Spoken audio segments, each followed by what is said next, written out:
1974లో ఆనాటి ప్రధాని ఇందిరాగాంధీ గారితో శంకుస్థాపన చేసి 1980లో మొదటగా స్టేజ్ 1 కింద 210x2 యూనిట్లు ప్రారంభించడం జరిగింది అధ్యక్ష. కాలక్రమంలో స్టేజ్ 2, 3, 4, 5 అన్నీ అయ్యి ఈ రోజున 2560 మెగావాట్ల థర్మల్ విద్యుత్తు అక్కడ తయారవుతా ఉంది అధ్యక్ష.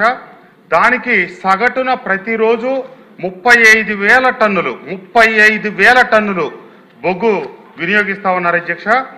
దీంట్లో దురదృష్టవశాత్తు మనందరికీ తెలిసిందే, ఒక కారు మనం ఆ మ్యానుఫ్యాక్చరర్ ఏం చెప్తాడు, ఒక 10,000 కిలోమీటర్లు తిరిగితే మీరు సర్వీసింగ్ చేసుకోండి, లేదా 15,000 కిలోమీటర్లు తిరిగితే సర్వీసింగ్ చేసుకోమని చెప్తాడు.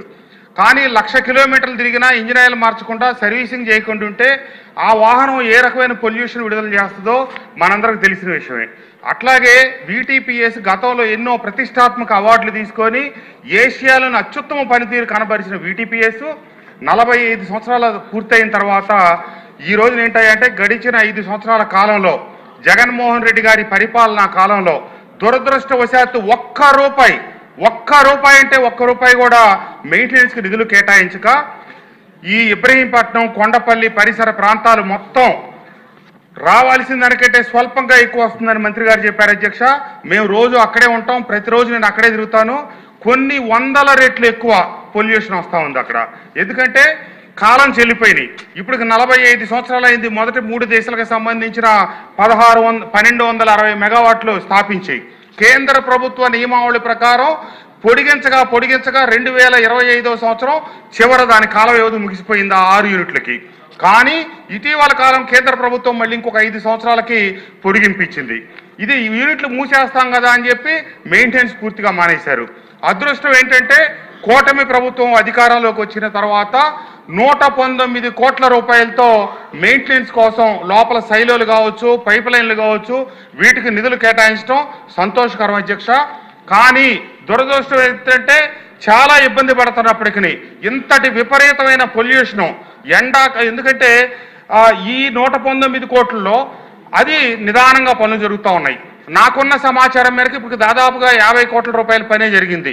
ఇంకా 70 కోట్ల రూపాయల దగ్గర పని జరిగితే తప్పితే ఆ పొల్యూషన్ అనేది కొంతవరకు అదుపులోకి రాదు. రోజు 35,000 టన్నుల బొగ్గు కాల్చిన తర్వాత వచ్చే యాష్ డిస్పోజ్ చేసేటప్పుడు కొన్ని వందల వేల లారీలు యాష్ రోజు రకరకాల ఇటుక పరిశ్రమలకు కావచ్చు, హైవేలకు కావచ్చు, అక్కడ యాష్ పాండ్ నుంచి బయటకు వెళ్ళిపోతా ఉంది అధ్యక్ష.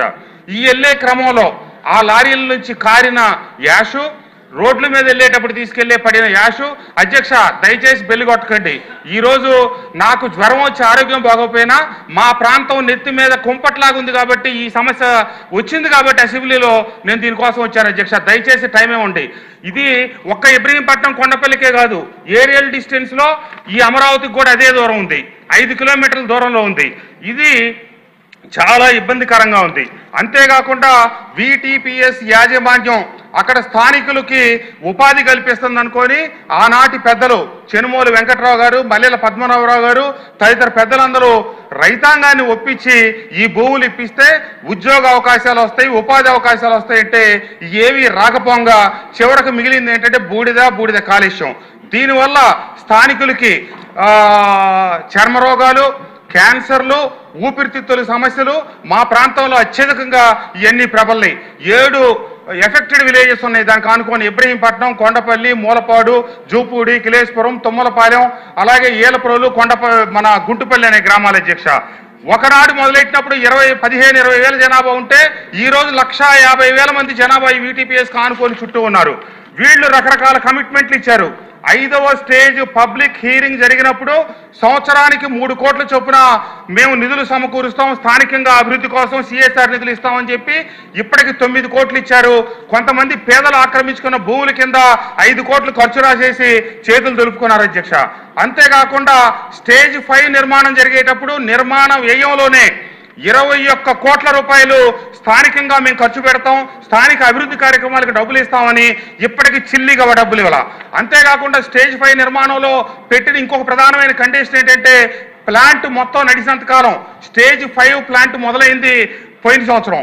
ఆ 21 కోటి కేంద్ర ప్రభుత్వం ఇచ్చిన హామీల్లో భాగం. అట్లాగే ప్రతి నెల ప్రతి సంవత్సరం 4,20,00,000 అక్కడ స్థానికంగా అభివృద్ధికి నిధులు ఇవ్వాలి. అయ్యే ఇవ్వట్లేదు అధ్యక్ష. ఏఈ ఇవ్వకపోగా 45 సంవత్సరాల నుంచి ఆ ప్లాంట్ లో వస్తున్న బూడిదలను బయటికి పంపించడం కోసం స్థానికుల్ని వీళ్లే VTPS యాజమాన్యం ప్రోత్సహించి లారీలు కొని వాళ్ళ ద్వారా యాష్ బయటికి పంపిస్తా ఉన్నారు.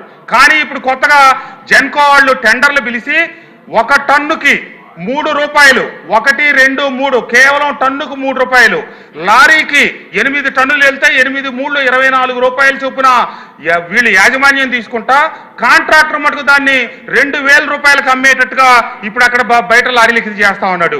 ఒక పక్క మనం ఇచ్చిన హామీలు నెరవేరలేదు, చుట్టుపక్కల ఆసుపత్రులు పెడతాం, ఈ పొల్యూషన్ ప్రభావిత ప్రాంతాలకి మేము ట్రీట్మెంట్ చేస్తాం, వాళ్ళకి నిత్యం వైద్య సేవలు ఇస్తా ఉన్నారు, అది చేయలేదు. అభివృద్ధికి నిధులు ఇస్తా ఉన్నారు, అది చేయలేదు. ఏమీ చేయకుండా VTPS నుంచి అభివృద్ధికి ఇవ్వాల్సిన నిధులు పేదలు ఆక్రమించుకున్న భూములకు సంబంధించి 5.5 కోట్ల రూపాయలు కూడా జమ వేసుకొని కేవలం 9 కోట్ల రూపాయలు ఇచ్చి ఇటీవలే పోరగా ఒక 4 కోట్ల రూపాయలు ఇచ్చారు. ఇంకా 30 కోట్ల రూపాయలు అక్కడ స్థానిక ప్రాంత అభివృద్ధికి నిధులు ఇవ్వాలి. అవి ఇవ్వకపోగా కొత్తగా ఇది తీసుకొచ్చి అమ్మే కార్యక్రమం పెట్టారు. అసలే బూడిద కాలుష్యం మీద ప్రజల్లో ఆందోళన ఉంటే వాళ్ళ ఆందోళనలు ఇదిగో ఇట్లా 120 కోట్లు ఇచ్చారు, పొల్యూషన్ తగ్గుతుంది అని మేము వాళ్ళకి సమర్థించి చెప్తా ఉన్నాం అధ్యక్ష. ఈ లోపల ఈ మొత్తం చిన్న సన్నకారు వ్యక్తులు తెలుగుదేశం పార్టీ కూటమి కుటుంబానికి మద్దతు ఇచ్చి ఆ 7 గ్రామాల్లో నాకు మొన్న 15,000 మెజార్టీ వచ్చింది అధ్యక్ష. వాళ్ళందరూ మన కూటమి పార్టీకి సంబంధించిన కుటుంబాలు. వాళ్ళందరూ ఇప్పుడు ఓ పక్క P4 అని చెప్పి ముఖ్యమంత్రి గారు వాళ్ళందరికీ పేద కుటుంబాలకు ఉపాధి కల్పిస్తుంటే ఉన్న ఉపాధి తీస్తా ఉన్నారు అధ్యక్ష. దయచేసి నేను చివరగా ఒక్క మాట మీ ద్వారా మంత్రి గారికి తెలియజేస్తా ఉన్నా. ఎట్టి పరిస్థితుల్లో 3 సంవత్సరాలకి 12 కోట్లకి జెన్కో వాళ్ళు టెండర్లు పిలవడం జరిగింది అధ్యక్ష. దాంట్లో బూడిద చెరువుకి పిలిచిన టెండరు 2,80,00,000. కేవలం నేను దాని గురించే మాట్లాడుతా ఉన్నా. 9 కోట్ల రూపాయలు ఏమైతే ఉందో అది లోపల ఎప్పుడు సిమెంట్ ఫ్యాక్టరీలకు ఇస్తారో వాళ్ళకే ఇచ్చుకోమనండి. కానీ బూడిద చెరువులోంచి ఇచ్చేది కనుక వాళ్ళ పొట్ట కొడితే మనకి ఇది రాజకీయంగా కావచ్చు, స్థానికంగా కావచ్చు తీవ్రమైన పరిణామాలు జరుగుతాయి అధ్యక్ష. నేను 2 చేతులు ఎత్తి నమస్కరిస్తూ మంత్రి గారిని కోరేది ఏంటంటే స్థానికులకి కష్టం కలగకుండా, ఇబ్బంది కలగకుండా ఏమైతే ఆ 2,80,00,000 మీకు గనక అది తొలగించడం కష్టమైతే నేను ఈ సభాముఖంగా చెప్తా ఉన్నాను, ఆ 2,80,00,000 నా జేబులోంచి నేను డబ్బులు కడతాను. స్థానికులను మటుకు ఉచితంగా బూడిద తీసుకెళ్లేటట్టుగా చేయండి అధ్యక్ష. లేకపోతే ఇది మన ప్రభుత్వానికి, పార్టీకి, అందరికీ చెడ్డ పేరు వస్తుంది, ఇది తీవ్రమైనటువంటి ఇబ్బందులు వస్తాయి, స్థానికంగా ఉద్యమాలు చెలరేగుతాయి, చాలా ఇబ్బంది జరుగుతుందని సభాముఖంగా మంత్రి గారికి తెలియజేస్తూ వారిని మరొక్కసారి ఇది వాయిదా వేయాలని కోరుకుంటా ఉన్నాను అధ్యక్ష. ఇప్పుడు కృష్ణప్రసాద్ గారు మీరు క్వశ్చన్ అడిగినట్టు లేదు, ఆన్సర్ ఇచ్చినట్టు ఉంది. చెప్పాలి చూపిస్తారు మినిషి గారు. ఎమ్మెల్యే స్పీకర్ సార్, ఎమ్మెల్యే గారు చెప్పినట్టు ఏ స్థానికులు ఆ పవర్ ప్లాంట్కి సంబంధించిన ఉపాధి ఏ విధంగా కూడా నష్టం లేకుండా చేస్తాం సార్ మొదటగా.